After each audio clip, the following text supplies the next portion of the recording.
Today we're going to witness destruction in an Onyx lobby through the eyes of three-time world champion Frosty. The players in this lobby range from Onyx 1650 to 1850. These guys are good at Halo. They play a lot, but Frosty's one of the best, and there's levels to this. We're going to break down two of his lives in this 35 and 14 KD game of King of the Hill so that you can understand what separates this guy from the rest, or just watch for entertainment. And if you are entertained, then consider subscribing and let me know in the comments which Halo Pro I should break down next. Also, just want to mention I have a Patreon. If you guys like this content and you want more of it, this is the best way to support me. I've got extra coaching content there, and you can play Halo with me. And if you already support me, then thank you for the motivation. You help make this content possible. Okay, so live fire King of the Hill. It's 2-1. About 3 minutes on the clock here. Frosty spawns camo side of the map. He's got his teammates up on tower. Enemy in the hill. Let's see how he plays it. Up through cuts. He'll grab the spikes. Finds one dice. Quick cleanup. Little pivot out to mid here as he checks the A spawns. I like this play. Aggressive in the back B. Finds the cleanup on Nest on the way. He split the spawns over to screens, and I think he knows it. Watching A on his way back here. He's got a good flank opportunity. Beautiful pre-nade. That'll do it. Leaves the player one shot. Easy cleanup. Teammates in the hill. Knows to check his backside. Great reaction to this player on dice or dummies. Nice low rotate. Almost finds this sticky on the way by. This guy's beelining for him. Couple melee should hopefully do the trick. He'll find the repulse for his troubles. He's got a teammate with snipe here on C-plat. He can work off of him for the play. Good shots. Leave him down to one shot. Great awareness on the sniper. Even better rotate up to back tower with the repulse. He avoids the nade. He's now got sniper back tower. We got great positioning here, but needs to wait for the team for a good opportunity. There's the peek shot. Nice reposition, finds the body for the second. What's he doing here? Looking at the floor. Curb slide, repulse, takes to the skies. He's going for a wild angle. Who wants the second shot? Risky repeak, almost dies for it. His teammate's now dead. He's alone back tower. Does he do it again? He's going for the repulse jump. A little safer this time, trying to find a sneaky angle. Anything he does, he's doing alone here. Body shot, beat down, nice cleanup. That's a spree. Where's the second? Body shot, little switch weapon peek for the second. Picks up AR, slides down low. That's the triple. In the hill we go. The fourth player on pillars, and what an ego chow for the over. Beautiful play. Looking for spawners again here. One shot. Teammates in hill, and doesn't catch the spawn. He'll go down. A ton of action in this life. A lot we get unpacked right from Frosty's spawn location. It's important to understand your spawn location and what that says about where the enemy is. This enemy here spawning on training, this is just seconds before Frosty. The spawn system has a tendency to create a mirror image, if it can, with the enemy across the map. You'll see Frosty spawn directly mirrored across from this player. Of course, he's got his teammates on his right beside him, and some team influence is going to affect the fact that these players spawned here to begin with. But it's important to keep that in mind, and shout out to Coach Callis, who told me that early in Halo Infinite. If the spawn system has the opportunity, it'll try to mirror directly across the map your spawn from where the enemy is. So Frosty off spawn with his team on the right. He knows the enemy is all at B in this moment. As he comes up through cuts here, good awareness to grab the spikes on his way. He can clean up this player on dice. And knowing his team is on his right here, instead of bunching up with the team and just holding this one corner of the map, even with the hill in this pit here nearby, it's so important that Frosty spots the opportunity to take space on the map, right? By doing this and flanking out towards B, they've got so much more coverage on all sides of the hill here, and it's so much more difficult for these players to deal with sightlines on multiple angles, right? So Frosty, recognizing he's got the advantage in numbers on this right-hand side, he's just going to trust his team. Check the A spawn as he does it, just in case anybody somehow slipped through. And then this curb slide seems so wild, but to me is so brilliant. Frosty understands that by sitting in A plat here and shooting into B, his actions are influencing the next set of spawns for the enemy. It was once B, that spawn is going to flip. The next spawn will be somewhere in A. This is the other open space for the enemy. Of course, tower side is pretty involved. It's kind of blocked right now, right? So it's going to be somewhere in A. I know that if he sits A plat, the spawn will likely be here. This is just how the spawn system tends to work. But I think Frosty knows that too. By curb sliding out and going for an even harder commit to B, he's forcing the spawn into a slightly different location. Remember how I said the spawn likes to mirror if it can, if it has the opportunity? So I think his decision to curb slide shot the spawner out to scoreboard screens here instead of back A in the corner, in a position where this player would have been able to shoot Frosty on A plat to begin with, right? So there's kind of layers to, he's going for a hyper aggressive play in B, and by doing this, he's really forcing the spawn, ensuring that it's going to flip in a position that can't see Frosty, can't do anything about it, and they're going to start rotating up the perimeter. And Frosty knows this, right? He comes back, he's checking just in case somebody split A, which is just good Halo etiquette, but he's immediately going to jet because he knows if they're not A, they got to be screens, right? He has to have split them over to screens. Notice how this screens guy creates a team spawn for dummies beside him, just good understanding of how it works. But Frosty, who's reading this, pre-nades in. He hasn't even seen this guy, right? He's just guessing. He just has the timing down. He knows if they're not A, they have to be coming up dummies. Nice confident pre-nade, easy execution. Snipe coming up. As he turns back, he gets first shotted. Great reaction to this. He's going to back up, and now it's a peek shot, right? In any situation, this is meta, of course, with the Bandits. You got to back everything into a peek shot, especially if you're first shotted. Got to be using your cover. Great mechanics on this rotation, right? Snipe's coming up. You know Frosty wants it. That's probably why he pivoted off this fight. Leaves a left-handed nade behind. Times a slide at the top of this little ramp to jet out fast at a low profile. This player, I think it's Gators, doesn't even see him at all on the rotate. Like, he's literally hard aiming it the whole time. Can't see Frosty slide through. Frosty knows that when he sprints over this, it's a raised surface, this little girder. He has to approach it in a specific way. He can't just sprint straight at it and then curb slide, because it'll bump you up and the upward momentum will kill the curb slide. It's just a mechanic you got to keep in mind. So he sprints and turns out level and then turns off slides and throws his nade, right? That was a beautiful read. Straight past the guy's shoulder, almost nailed him with it. Somehow his teammate runs by with the sniper, doesn't even notice the cuts. Player, he's going out C-plat. So almost completely sells out Frosty here, but Frosty somehow, kind of a chaotic situation, comes out with the beatdowns, gets the repulse. Frosty's likely watching his teammate like a hawk in this situation. Like, he knows he's got sniper. He's going to snatch it the moment he dies. Knocks him no shields and then immediately pivots, right? Like, his awareness for these weapons is so important, though, too. He's confident with it, so he's going to seek it out every time.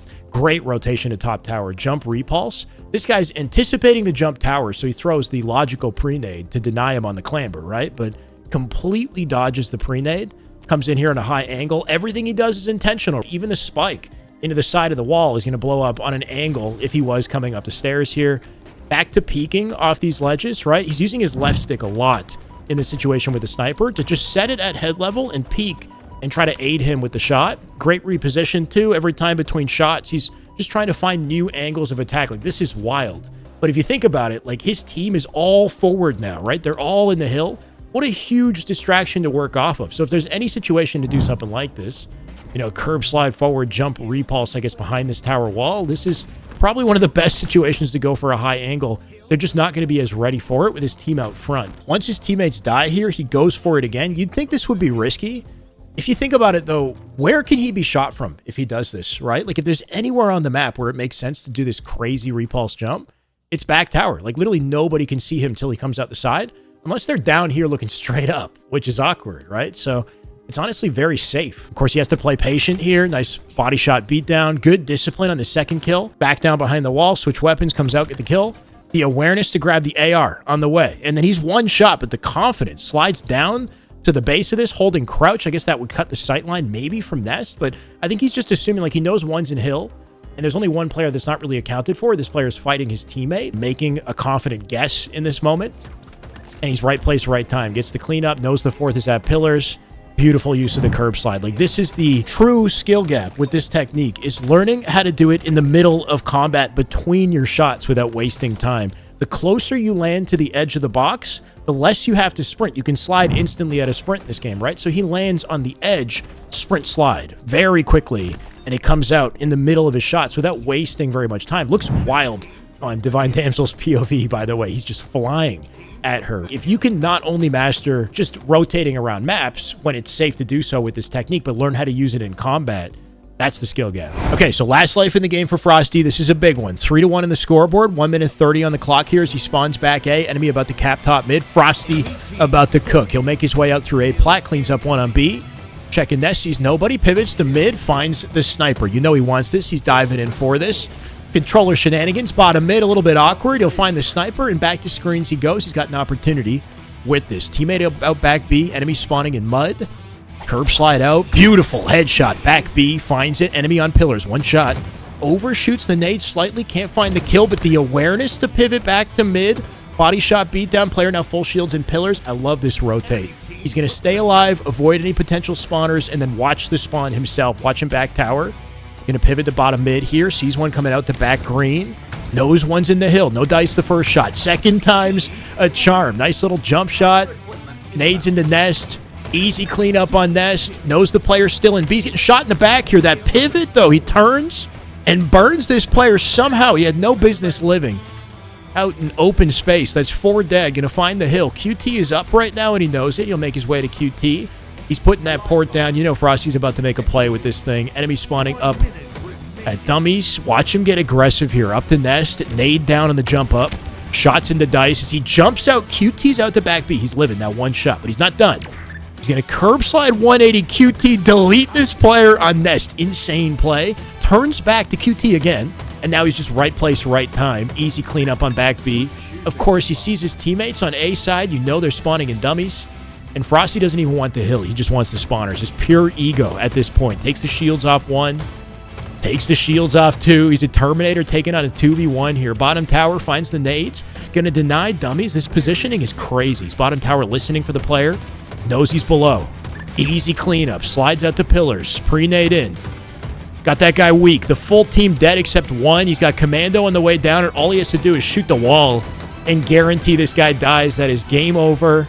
And what an insane life. Domination out of Frosty. This life is a masterclass out of Frosty. Every aspect of like how he's taking fights, isolating angles, you have to follow this type of routing if you want to even touch this level of play. But Frosty, checking out B, sees nothing. 4 shots into this player, knows he has snipe, and he's lining up a curb slide mid-fight. Like he's thinking he wants to curb slide the instant this guy backs down so he can chase. Awkward fight here. Anything straight down in the vertical with controller is just terrible, even for pros.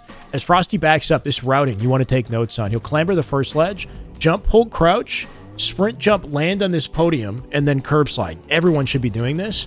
Perfect reticle placement. Catches a glimmer of the shield coming out through the training box, and then knows where to set the reticle in advance. And that reaction, only thousands and thousands of repetitions will get you this type of result. You just have to be so confident in this type of situation. And that's mid-rotate the box. The moment he kills him, immediate curb slide, grounded. What he's doing is channeling B and cutting mid out of the equation. His teammate was in a fight here on cuts.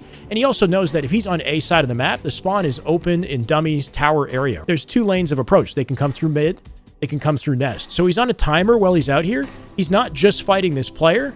If he doesn't see anything here, they're definitely coming here, right? These are like kind of the 2 main angles that he's got to worry about. So just knowing that like he can't be distracted with this for too long, the awareness to come back sniper ready, right? This was sort of like a bait for mid in his mind this entire time. It doesn't even matter if he doesn't get the kill necessarily. He then comes right back to it thinking he's about to clean up a 1-shot, right? His teammates within the sight line could have kept him weak, but I guess didn't, right? So Frosty noticing he's full shields, he's out and doesn't just back off cutting the mid sight line. He goes all the way out. If he just sits here, he could get pinched. He could die. There's no winning, you know, in this situation with the amount of health he has left. So he turns this into a wide flank around the entire map, which I just think is such a great presence of mind to not just hide here and wait. Take the extra step, wrap the entire map, hard aim into elbow just in case there's somebody that comes up here, grab the spikes, and then pivot to mid as his teammates challenging in from A now. The jump challenge with the scope and then that hit confirm. It's just talent, just experience, right? His reaction to this fight, I feel like he has no business living this, but watch the strafe. When he gets shot, he steps back, then forwards. Like his movement is super tricky. Back, forward, sprint, slide out. And just a wild looking pivot strafe. And then pre-fires around the wall. Just a gorgeous reaction to the situation. Jumps and he's shooting him. This last shot is a pre-fire, right? He knows exactly where this guy is. So he's just following through with muscle memory. There's no reaction waiting for where he is. He's going to fire at the earliest possible frame his gun's available.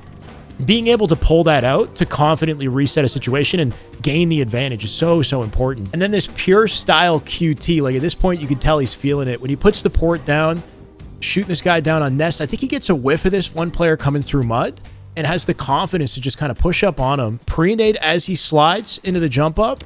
And this whole thing is just a setup for his port because he knows he has QT. The moment you get QT, you want to just try to get as far as you can from the initial port point so you can create that opportunity. Frosty just thinking outside the box by going so wide and then making this gamble. He's going to sit on this ledge, curb slide forward. He takes the momentum from the curb slide, turn QT, and he comes out flying. Such a wild play. It looks like something out of the Matrix. Like he just flies out of the portal here and then turns around and snaps back again at 180 because you come out the direction you're facing, right? He's not even capping the hill at this point. He could just sit here and wait, but you can tell he doesn't even care. He's just going to play for kills at this point. He knows they're dummies. Walking him down. Great, confident placement, right? His opponent's trying to peek shot him, not landing anything. Jumps on the box. His reaction to this, snap hits a shot, drops behind the box, comes out. Just good fundamentals. Always working in the geometry. In any situation, he might be in a disadvantage. He's not just going to strafe and kind of walk at the guy. He's going to reset the fight. Knocks him back. Somehow, like, this guy doesn't re-challenge. He knows he could go top tower in this situation. If he sits and stays here, he's just going to get flanked. His decision to just walk up down low seems so, like, scary, right? If anybody re-challenges, he's probably dead. But sort of big brain, too. He's cutting as much as he can, cutting the elbow out of the equation. And then a bank nade straight down at the floor in case the guy dummies comes back. And then just waiting right here. He's listening. If he comes down the stairs, he can see him. If he's under him, he can hear him stomping below. Realizes he's underneath. And then slides out. This is a guaranteed win. Like, what do you do? Doesn't even do damage. Pre-nade in. The rotation up to Nest. Nice clean movement. Doesn't even have to get the kill right away. The awareness on the commando. Every step in the process, he's not missing a beat, right? And it's just game over. That's a checkmate right there, by the way. Nothing this guy can do. I think it's safe to say Frosty's playing chess and everybody else is playing checkers. But just wild to see the levels to this game, even from, you know, mid to high Onyx up to world champion status. There's a lot to pick up there. And hopefully you guys took something valuable away from this one. But that's all I got. Just want to thank my Patreon subscribers for the continued support. If you guys want to work with me one-on-one and level up your Halo gameplay, I've got coaching links in the video description. And I've got more pro Halo breakdowns if you want that instead right here. This is the way.